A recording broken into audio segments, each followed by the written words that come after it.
Kantor Badan Pertanahan Nasional Kota Palembang menerbitkan sebanyak 13 sertifikat aset pemerintah Kota Palembang dan 7 sertifikat tanah wakaf milik masyarakat secara simbolis.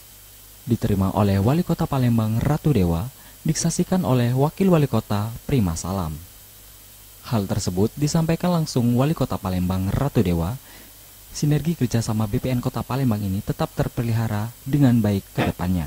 Kita semoga sinergi kerjasama dengan BPN Kota Palembang ini tetap terpelihara ke depannya, karena kita masih butuh bantuan dari BPN Kota untuk menyelesaikan persoalan sertifikasi aset tanah, baik itu pendidikan, puskesmas, dan juga aset tanah lainnya milik pemerintah Kota Palembang.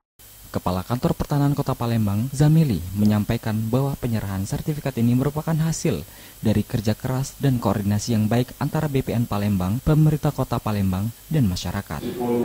Dan benar seperti apa yang disampaikan Pak Wali Kota, Kantor Pertanahan Kota Palembang terus berkomunikasi, dan termasuk sisa yang cukup signifikan persentase yang belum disertifikatkan. Ini akan kita genjot, kita fokus dan kita maksimalkan sehingga capaian-capaian tersebut akan signifikan persentase yang kita peroleh tahun per tahun, termasuk di tahun 2025. Wiji Imelda, Sriwijaya TV.